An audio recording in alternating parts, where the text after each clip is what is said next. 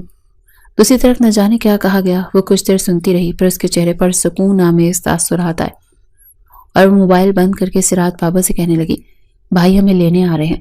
سراج بابا منع کرنا چاہتے تھے مگر اس کا مطمئن چہرہ دیکھ کر چپ ہو گئے۔ نور نے جلدی جلدی سامان پیک کیا، کچھ دیر بعد وہ انہیں لینے آ گیا۔ اب انہیں جس جگہ لایا تھا یہ ایک پوش ایریے کا اپارٹمنٹ تھا۔ نور کو یہ جگہ محفوظ لگی، اپارٹمنٹ میں ضرورت کی تمام چیزیں موجود تھیں۔ فون تو وہ روز ہی کرتا تھا، اس کے علاوہ ہفتے میں ایک بار چکر بھی لگا جاتا کہ کسی چیز کی ضرورت تو نہیں۔ سراج بابا خود کو اس کے احسان تلے دبا ہوا محسوس کر رہے تھے، مگر وہ نرمی سے انہیں سمجھاتا کہ مجھے اپنا بیٹا سمجھے، نور میرے لیے سگی بہنوں جیسی ہے، اس کی حفاظت کرنا اب میرا فرض ہے۔ جب تک وہ کمینہ انسان سدھرے گا نہیں، نور کی پرچھائی بھی نہیں پا سکے گا۔ اگر اس کے سدھرنے کا کوئی امکان نظر نہ آیا تو نور کو اس سے آزادی دلانا میری ذمہ داری ہے۔ سراج بابا کی آنکھوں میں آنسو آ جاتے اس کی باتیں سن کر۔ آج کے خود غرض معاشرے میں ایسے لوگ آٹے میں نمک کے برابر تھے جو بغیر کسی لالچ کے دوسروں کی مدد کرتے۔ ابراہیم سکندر سخت بے چتاب کھا رہا تھا۔ 3 مہینے ہو گئے تھے، وہ اب تک نور کو ڈھونڈ نہیں پایا تھا۔ اوپر سے مام ڈیڈ نے اسے ارجنٹ امریکہ آنے کو کہا۔ جب وہ امریکہ پہنچا تو پتہ چلا کہ اس کی بہن ساشا ایک کرسچن لڑکے کے ساتھ رہ رہی تھی۔ منصور سکندر اور فائز سکندر کے سمجھانے پر بھی وہ کچھ سننے کو تیار نہ تھی۔ امریکن قانون کے تحت وہ بالغ بیٹی کے ساتھ زبردستی نہیں کر سکتے تھے، اسی لیے انہوں نے ابراہیم کو بلایا تھا کیونکہ وہ ابراہیم کی بات زیادہ مانتی تھی، مگر ساشا نے اس کی بات سننے سے بھی انکار کر دیا۔ تو 10 دن وہاں رہ کر وہ واپس چلا آیا۔ مام ڈیڈ بھی اس کے ساتھ تھے۔ ساشا کے لیے وہ تینوں بے حد پریشان تھے کیونکہ وہ لڑکا نہ صرف کرسچن تھا بلکہ چوری ڈکیتی کرنے والا گنڈا تھا۔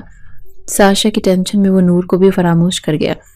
ابھی وہ ایک پریشانی سے نکلے نہیں تھے جب دوسرا جھٹکا لگا۔ نہ جانے میڈیا کو کیسے پتہ چل گیا، تمام چھوٹے بڑے اخبارات اور نیوز چینل پر یہ خبر چلنے لگی کہ معروف بزنس مین اور MP کی سیٹ کے امیدوار منصور سکندر کی صاحبزادی امریکہ میں اپنے کرسچن بوائے فرینڈ کے ساتھ ایک فلیٹ میں رہ رہی ہے۔ منصور سکندر کے مخالفین اس خبر کو خوب اچھال کر مزے لے رہے تھے، جبکہ منصور سکندر اور ابراہیم سکندر کا غم و غصہ سے برا حال تھا۔ ایک مسئلہ ختم نہیں ہوتا تھا کہ دوسرا جنم لے لیتا۔ ایک صحافی نے جب ابراہیم سے سوال کیا کہ اس کی بہن کسی غیر مسلم کے ساتھ رہ رہی ہے تو نہ صرف بھڑک اٹھا بلکہ اس صحافی پر تشدد بھی کیا، جس کی وجہ سے میڈیا کے لوگ احتجاج کرنے پر منصور سکندر کے گھر کے باہر جمع ہو گئے۔ ابھی منصور سکندر اس مسئلے کو سلجھا نہیں پائے تھے جب لٹی پٹی ساشا وطن واپس آ گئی۔ اس کا جسم زخموں سے چور تھا بلکہ جگہ جگہ سگریٹ سے جلا ہوا تھا۔ اس کے بوائے فرینڈ وکی کے نہ صرف اسے تشدد کا نشانہ بنایا بلکہ اپنے دوستوں کے ساتھ مل کر اس کے ساتھ زیادتی کی تھی۔ بہن کا زخموں سے چور بدن دیکھ کر اچانک اسے نور اور اس کی دی گئی بد دعا کا خیال آیا تھا۔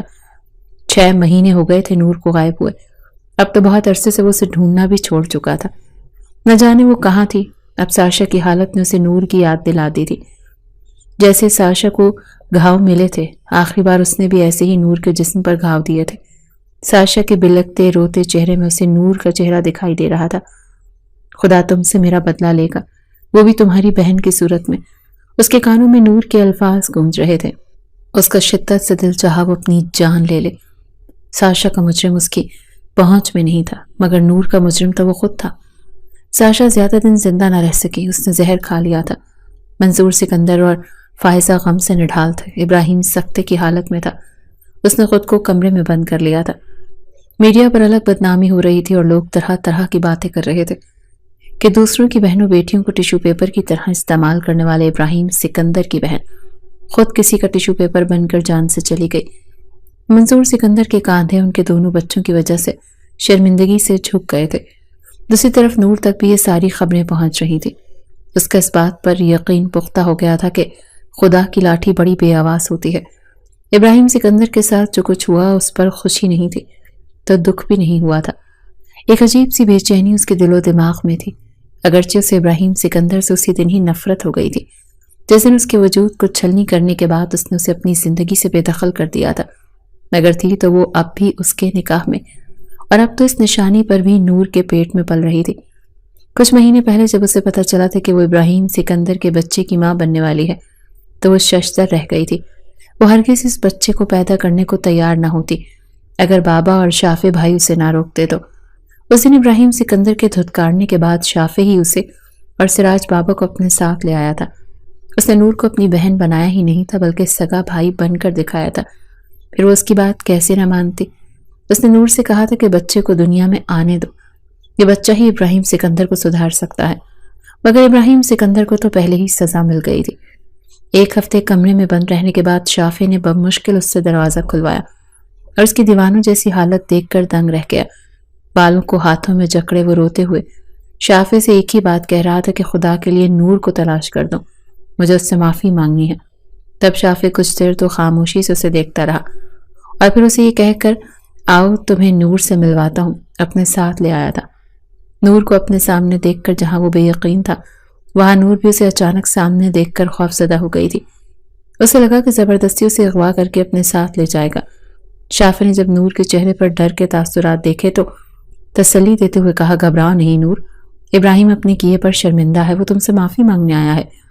دوسری طرف ابراہیم ششدر تھا، اس کے وجود میں ہوئی تبدیلی کو دیکھ رہا تھا۔ نور اس کے نکاح میں تھی، اس کی بیوی تھی، وہ باپ بننے والا تھا۔ اس خبر سے پریشان نہیں بلکہ خوش کیا تھا۔ اس نے ہاتھ جوڑ کر نور اور سراج سے معافی مانگی۔ وہ دونوں کو اپنے ساتھ رکھنا چاہتا تھا، اسے دنیا کے سامنے بیوی قبول کر کے اپنے بچے کو اپنا نام دینا چاہتا تھا، مگر نور کنفیوز تھی۔ وہ ابراہیم سکندر کو ایک دم سے دل سے معاف نہیں کر سکتی تھی۔ وہ اس پر اعتبار کرتے کرتے ہوئے ہچکچا رہی تھی۔ ابراہیم اس کا ڈر، اس کے خدشات سمجھ رہا تھا، لیکن وہ اس کے ساتھ زبردستی نہیں کرنا چاہتا تھا۔ اس لیے اس نے نور سے کہا کہ وہ جتنا چاہے ٹائم لے لے، وہ انتظار کرے گی۔ دوسری طرف وہ یہ سوچ کر بھی پریشان تھا کہ جب مام ڈیڈ کو یہ پتہ چلے گا کہ سراج بابا کی بیٹی کو اس نے بیوی بنایا ہے تو یقیناً وہ سخت ری ایکشن دیں گے۔ پہلے ہی کیا کم بدنامی ہو رہی تھی جو اب اس اقدام کے بعد مزید ہوتی، مگر اس سب کے باوجود وہ نور کو چھوڑنے کا ارادہ ہرگز بھی نہیں رکھتا تھا۔ شافع اس کے ساتھ تھا، اسے مکمل سپورٹ کر رہا تھا۔ پھر جب اس نے ڈرتے ڈرتے مام ڈیڈ کو بتایا تو ان کا ری ایکشن ابراہیم کی توقع کے مطابق تھا۔ وہ دونوں غصے سے اس پر چلا رہے تھے، ابراہیم یہ تم نے کیا کیا؟ ایک مالی کی بیٹی سے شادی کر لی؟ اتنی ہی پسند آ گئی تھی تو استعمال کر کے چھوڑ دیتے، نکاح کرنے کی کیا ضرورت تھی؟ فوراً طلاق دو اسے، اس سے پہلے ہی کہ یہ بات باہر نکلے۔ جان چھڑاؤ اس لڑکی سے، پہلے ہی تم بہن بھائیوں کی وجہ سے کم جگ ہسائی ہوئی ہے، جب یہ کسر بھی رہتی تھی۔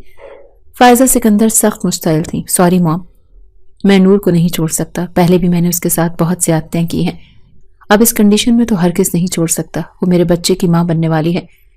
ابراہیم نے صاف انکار کرتے ہوئے انہیں نور کی پریگننسی کے بارے میں بتا دیا تھا، جسے سن کر وہ پہلے تو شاکڈ ہوئی، پھر پہلے سے بھی زیادہ اونچی آواز میں چلائیں، مائی گاڈ، وہ 2 ٹکے کی مالی کی لڑکی تمہارے بچے کی ماں بننے والی ہے؟ تم ایسا کیسے کر سکتے ہو ابراہیم؟ تمہارے ماموں سے بات کرتی ہوں، وہی تمہیں سمجھائیں گے، اس لڑکی کو تو تمہیں چھوڑنا ہی ہوگا۔ فائزہ سکندر نے اسے دھمکی دی کیونکہ اگر وہ کسی کے روپ میں آتا تھا تو اس کے ماموں فراز علی تھے جو دبئی میں رہتے تھے۔ فائزہ سکندر نے انہیں ساری سچویشن بتائی تو وہ دوسرے دن ہی پہنچ گئے اور وہ بھی فائزہ سکندر کی طرح ابراہیم پر دباؤ ڈالنے لگے کہ اس لڑکی کو چھوڑ دو، بدنامی ہوگی، اپنے اسٹیٹس کی کسی لڑکی سے شادی کرو۔ مگر ابراہیم بھی اپنی ضد پر اڑا ہوا تھا کہ نور کو ہرگز نہیں چھوڑے گا۔ ساتھ ہی وہ بار بار ان کی منت کر رہا تھا کہ ماموں آپ اور ڈیڈ ایک بار نور سے مل تو لیں، ہو سکتا ہے وہ سراج بابا کی اصلی بیٹی نہ ہو، کیونکہ ان سے بالکل میچ نہیں کرتی، اور پھر آپ لوگوں کو یہ اعتراض بھی ختم ہو جائے گا۔ اس کے اصرار پر فراز علی سوچ میں پڑ گئے اور پھر فائزہ اور منصور کو سمجھا بجھا کر قائل کر لیا کہ ایک بار لڑکی سے مل لیتے ہیں، اگر شکل و صورت میں ابراہیم کے ہم پلہ ہوئی تو پھر کوئی درمیانی راہ نکالیں گے۔ پھر وہ تینوں ابراہیم کے ہمراہ اس اپارٹمنٹ میں پہنچے جہاں نور اور سراج بابا رہ رہے تھے۔ نور کو دیکھ کر وہ تینوں ہی دنگ رہ کر، وہ انتہائی حسین لڑکی تھی، کہیں سے بھی سراج بابا سے میل نہیں کھا رہی تھی۔ اب انہیں سمجھ آئی کہ وہ کیوں اسے چھوڑنے پر آمادہ نہیں تھا۔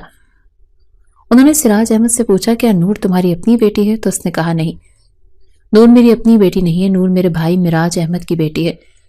اس کی موت کے بعد میری بیوی نے نور کو پالا تھا کیونکہ ہم بے اولاد تھے۔ نور میری بیوی کے ساتھ گاؤں میں رہتی تھی۔ 8 مہینے پہلے میری بیوی فوت ہوئی تو میں نور کو اپنے ساتھ یہاں لے آیا۔ سراج احمد نے تفصیل بتائی۔ تو مراج کی اپنی بیوی کہاں ہے؟ یعنی نور کی سگی ماں؟ فراز علی نے سوال کیا۔